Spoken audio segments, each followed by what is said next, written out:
My child, the final paperwork has just been signed, but not for a loan, not for insurance, and not for some forgotten form that collects dust in a drawer.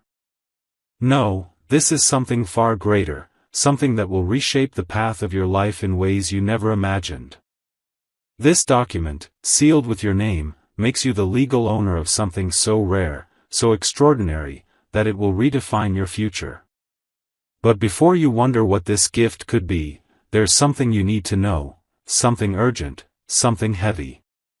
This ownership isn't ordinary.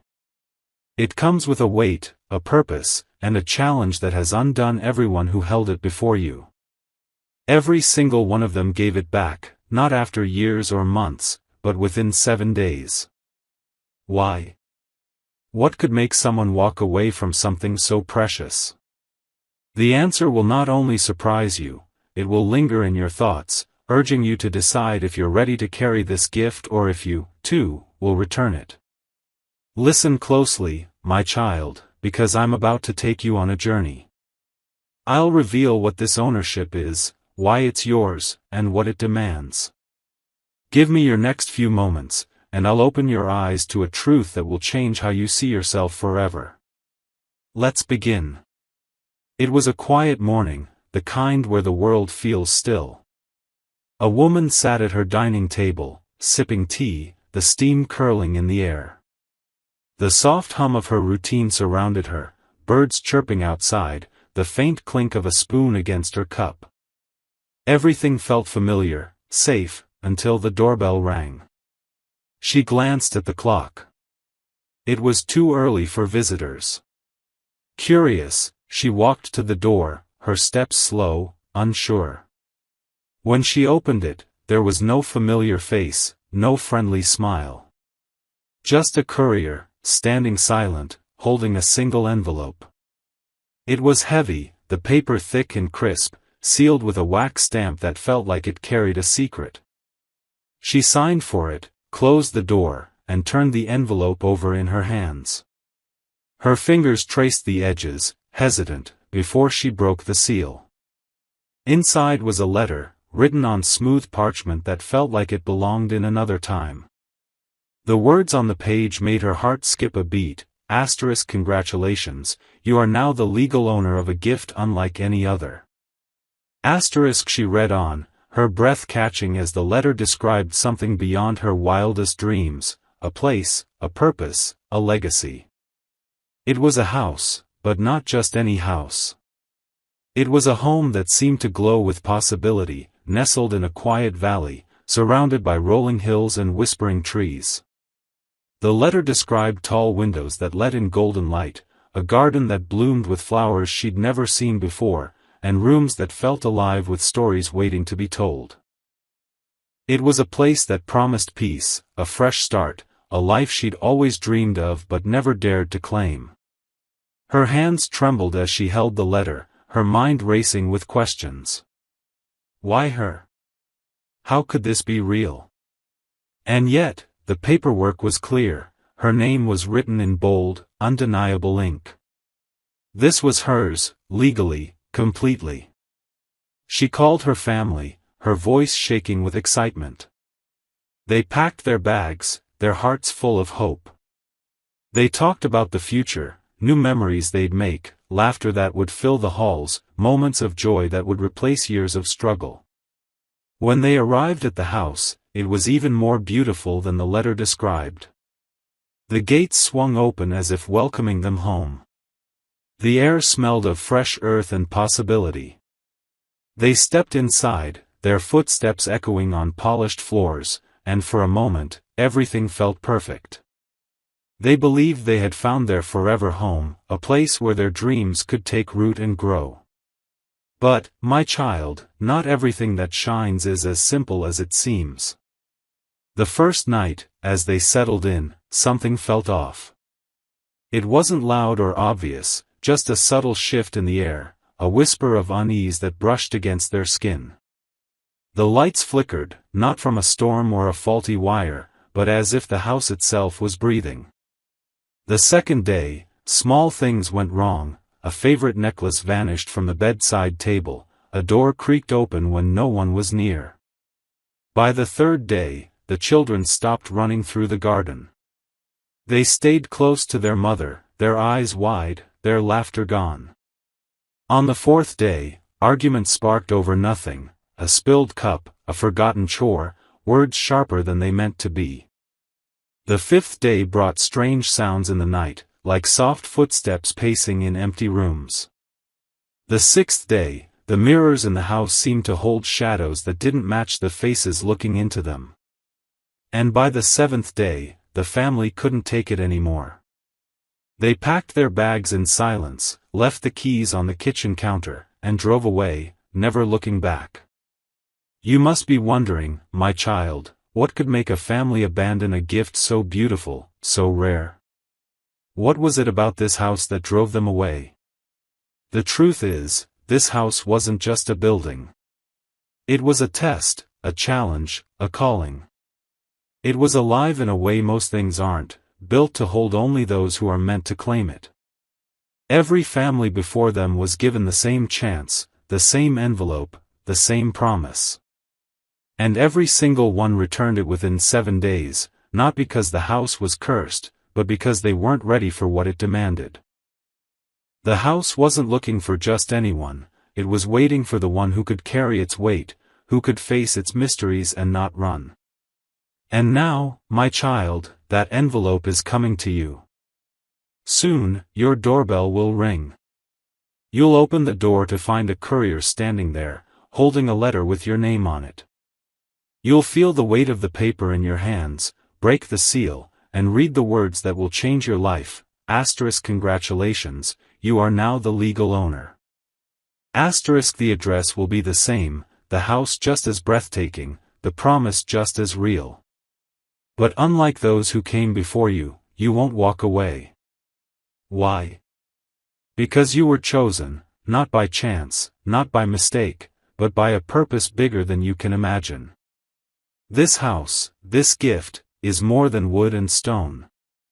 It's a symbol of the life I've prepared for you, a life of abundance, peace, and purpose. But it comes with a challenge. The flickering lights, the strange shadows, the whispers in the night, they're not there to scare you. They're there to test you, to see if you'll trust me when the air feels heavy, when the unknown presses in.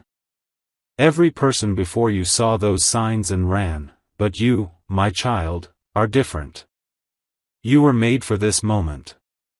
The house isn't rejecting you, it's calling you to rise, to step into the destiny I've written for you. When you walk through those doors, you won't be alone. My presence will go with you, filling every corner, calming every shadow. The lights will steady, the mirrors will clear, the air will grow still. The house will know you, because it was built for you. The struggles you've faced, the nights you've cried, the moments you felt unseen, they've all been preparing you for this. You're not stepping into a house, you're stepping into a promise.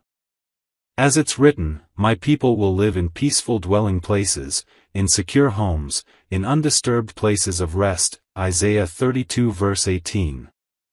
This is my promise to you, and no one can take it away. But let's pause for a moment, my child, because I know your heart is racing. You're wondering what this house really is, what it means for you. Let me paint a clearer picture. This house isn't just a place with walls and windows. It's a reflection of your calling, your purpose, the life I've designed for you since before you were born. Think of it as a canvas, waiting for you to fill it with the colors of your dreams. The tall windows? They're the opportunities I'm opening for you, letting in light you've never seen before. The blooming garden? It's the growth I'm cultivating in your life, the beauty that will spring from your hardships. The rooms filled with stories? They're the chapters of your life that are yet to be written, waiting for you to step in and claim them. But like any great gift, this house comes with a responsibility. It's not enough to walk through the doors and expect everything to fall into place. The flickering lights, the missing necklace, the shadows in the mirrors, they're not random. They're the doubts, fears, and insecurities that have followed you for years. They're the voices that tell you you're not worthy, not ready, not enough. They're the memories of past failures, the weight of old wounds, the temptation to give up when things get hard. Every family before you faced those same shadows and chose to run. They saw the flickering lights and thought it was a sign to leave. They lost something precious and decided it wasn't worth the fight. They heard the footsteps and let fear drive them away.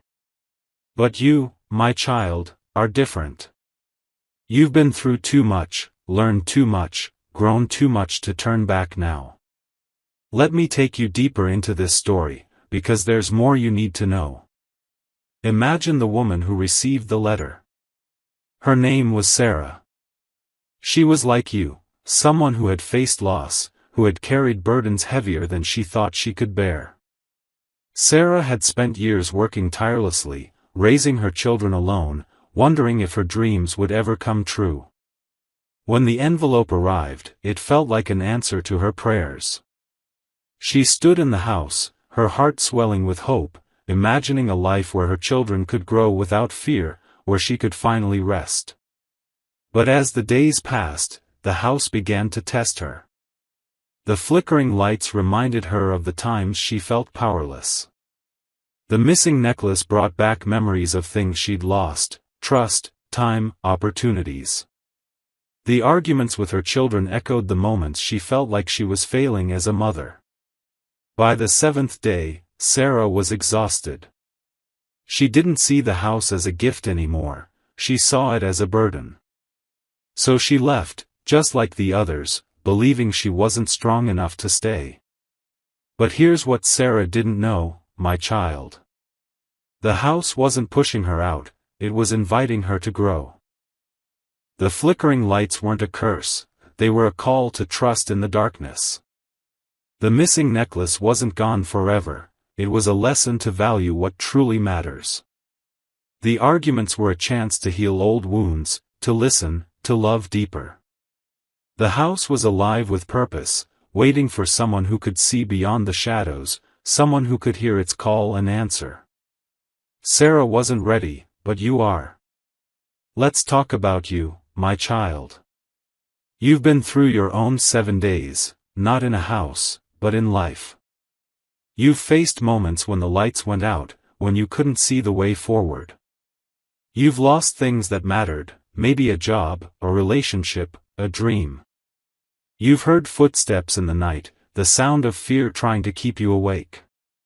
But every one of those moments has been preparing you for this. The house is yours because you've learned to keep going, even when the air feels heavy. You've learned to trust, even when the path isn't clear. You've learned to stand, even when the world tries to push you down. When you step into this house, you'll face the same tests Sarah did. The lights might flicker, reminding you of the times you felt lost. A door might creak, stirring memories of doors that closed in your past. But this time, you won't run. You'll stand in the middle of the room, look at the shadows, and say, "I'm not afraid. Because I'm with you, my child. My light will shine through every crack, my peace will fill every corner, my strength will hold you up. The house will know you, because it was built for you." Let's go deeper, because there's another layer to this story. The house isn't just about you, it's about the legacy you're meant to leave. When you claim this gift, you're not just claiming a home, you're claiming a purpose. You're stepping into a role that will touch lives beyond your own. Think of the garden outside the house, blooming with flowers no one has ever seen. Those flowers are the lives you'll inspire, the people you'll lift up, the difference you'll make because you chose to stay. Every seed you plant in that garden, every act of kindness, every word of encouragement, every moment you choose faith over fear, will grow into something beautiful, something lasting. Imagine this, my child. You walk into the house, and the first thing you notice is a room you didn't see in the letter. It's a library, with shelves that stretch to the ceiling, filled with books that haven't been written yet. Those books are your story, your future, the chapters you'll write with every choice you make. Some of the pages are blank, waiting for you to fill them. Others have words already written, promises I've made to you, plans I've set in motion. As you walk through the library, you'll find a desk with a single book open, your name written on the cover. It's the story of your life, and the next chapter is about to begin. But here's the thing about this library, my child. It's not just for you. It's for everyone who will come after you. Your children, your friends, the strangers who will hear your story and find hope. Every time you choose to stay, every time you face the shadows and keep going, you're writing a story that will inspire others. You're showing them that they, too, can claim their own house, their own purpose, their own destiny. You're not just living for yourself, you're living for the countless lives you'll touch. Let's talk about the garden again, because it's more than just flowers. It's a place where broken things are made whole. When you walk through that garden, you'll see patches of earth that look barren, dry, lifeless. Those are the places in your life where you felt stuck, where you've wondered if anything good could grow. But, my child, I'm the gardener. I know how to bring life to dry places. I know how to make streams flow in the desert, as it's written in Isaiah 43 verse 19, see, I am doing a new thing. Now it springs up, do you not perceive it? I am making a way in the wilderness and streams in the wasteland. When you walk through that garden, you'll see new growth, new opportunities, new relationships, new dreams. And you'll plant seeds for others, showing them that their barren places can bloom, too. Now, let's talk about the 7 days.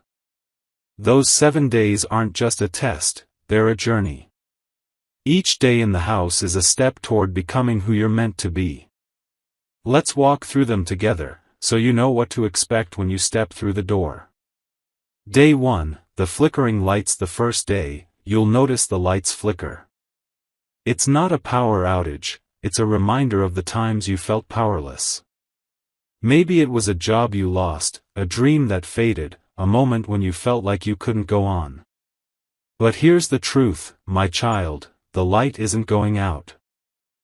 It's flickering to get your attention, to remind you that I'm the source of your strength. When the lights flicker, don't run. Stand still and say, I trust you. My light will shine brighter than any darkness, and you'll see the way forward. Day 2, the missing treasure. On the second day, you might lose something, a ring, a photo, something small but precious. It's not about the object, it's about the fear of loss. You've lost things before, time, trust, opportunities. But I'm the God who restores. As it's written in Joel 2 verse 25, I will repay you for the years the locusts have eaten. When something goes missing, don't panic. Look to me, and I'll show you what truly matters. You'll find treasures you didn't even know you had, peace, hope, purpose. Day 3, the silent garden. By the third day, the garden might feel quiet. The birds stop singing, the flowers seem still. It's a picture of the moments in your life when joy feels far away, when the world feels heavy. But silence isn't the absence of life, it's the moment before the song begins. Stay in the garden, my child. Listen closely. You'll hear my voice in the quiet, whispering, I'm here. The garden will bloom again, and so will your heart. Day 4, the sharp words. On the fourth day, you might find yourself arguing, maybe with someone you love, maybe with yourself. Words will feel sharper, tempers shorter. It's not about the argument, it's about the wounds you've carried. This is your chance to heal. Speak with love, listen with grace, forgive quickly. As Ephesians 4 verse 32 says, be kind and compassionate to one another, forgiving each other, just as in Christ God forgave you. The house is teaching you to build bridges, not walls. Day 5. The footsteps in the night. The fifth day might bring sounds in the dark, footsteps, whispers, things you can't explain. They're not there to scare you, they're there to test your courage. You've heard those footsteps before, the doubts that keep you awake, the fears that whisper you're not enough. But I'm your shield, as Psalm 3 verse 3 says, You, Lord, are a shield around me, my glory, the one who lifts my head high. When you hear the footsteps, don't hide. Stand up, walk toward them, and declare, I'm not afraid, because my God is with me. Day 6. The shadows in the mirror. On the sixth day, you might see something strange in the mirrors, shapes that don't look like you, shadows that linger. They're not ghosts, they're the lies you've believed about yourself. The mirror is showing you the things you need to let go of, the shame, the guilt, the fear that you're not worthy. Look again, my child. See yourself the way I see you, fearfully and wonderfully made, as Psalm 139 verse 14 says. The shadows will fade, and you'll see your true reflection, a child of God, chosen and loved.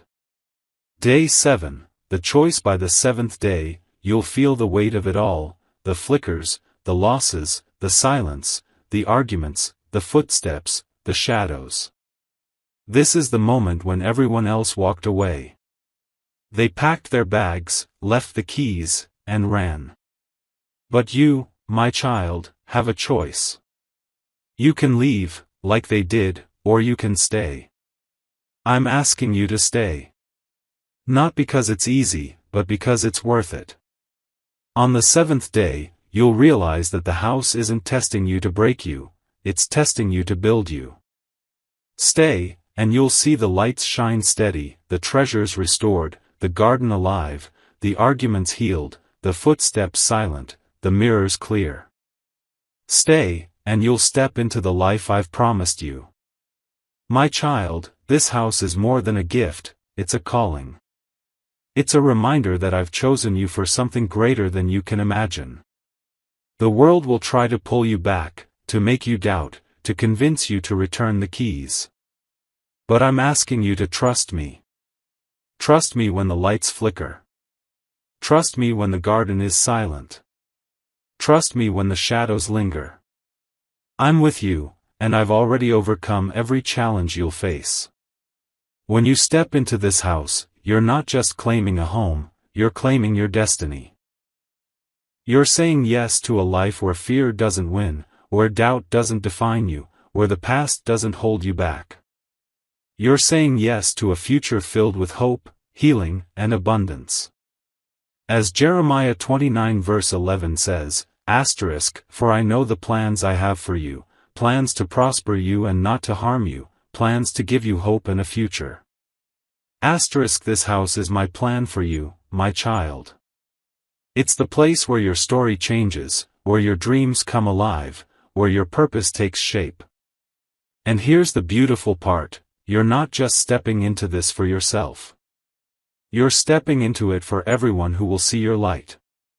The people who doubted you, who overlooked you, who tried to dim your shine, they'll see you now. They'll see the way you walk in confidence, the way you love with grace, the way you live with purpose. They'll see the table I've prepared for you, overflowing with blessings, and they'll wonder how you did it. And you'll tell them, it wasn't me.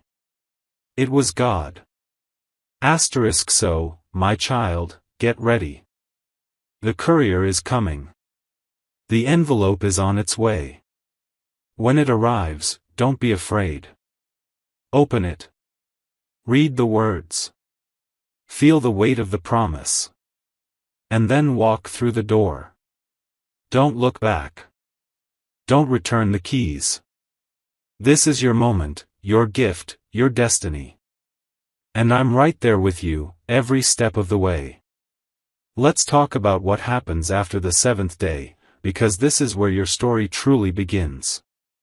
When you choose to stay, the house changes.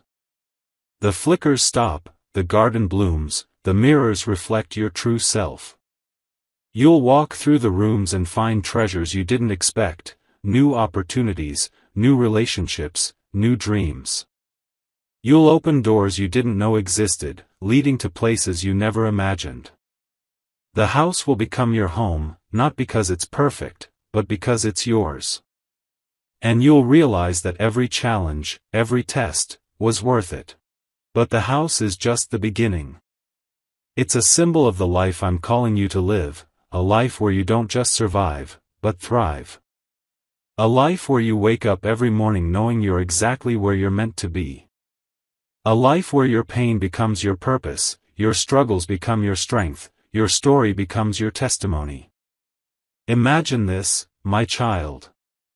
Years from now, you're sitting in that same garden, watching the flowers bloom. Your children are laughing, your heart is full, your life is overflowing. People come to you, asking how you did it, how you found peace in a world full of chaos. And you'll smile and say, I didn't find it. It found me. You'll tell them about the envelope, the house, the 7 days. You'll tell them about the moment you chose to stay, even when everything told you to run. And they'll listen, their eyes wide, their hearts open, because your story will give them hope. This is your legacy, my child. Not just a house, but a life that inspires others. A life that shows the world what's possible when you trust, when you stay, when you believe. You're not just claiming a gift, you're claiming a calling. You're stepping into a story that's bigger than you, a story that will echo through generations. Now, let's talk about the world outside the house, because it's not always kind. There will be people who doubt you, who question your worth, who try to pull you back to the life you're leaving behind. They'll see the envelope in your hands and tell you it's too good to be true. They'll hear about the house and say it's not for you. They'll point to the flickering lights and urge you to leave. But, my child, don't listen to them. They don't see what I see. They don't know what I know. They don't understand that I've chosen you for this, that I've prepared you for this, that I've equipped you for this. When the doubts come, and they will, remember this, I'm the one who holds your future. Not the economy, not your circumstances, not the opinions of others. Me. And I've promised you a future that's beyond your wildest dreams. As Psalm 23 verse 5 says, you prepare a table before me in the presence of my enemies. That table is waiting for you, my child, overflowing with blessings, surrounded by people who will see your light and be drawn to it. Some of them will be the very ones who doubted you, and you'll have the grace to invite them to sit with you, to share in the abundance I've given you. So, my child, here's what I need you to do. Get ready. The courier is coming. The envelope is near. When it arrives, hold it close. Feel its weight. Break the seal. Read the words. And then step through the door. Don't be afraid of the flickers, the shadows, the silence. They're not there to stop you, they're there to strengthen you. You've been through too much to turn back now. You've carried too much to let fear win. You've come too far to return the keys. This is your moment, my child. Your season. Your destiny. The house is waiting, and so is the life I've promised you. Walk through the door. Stay through the 7 days. Claim what's yours. And watch as I turn your story into something so beautiful, so powerful, that the world will never be the same.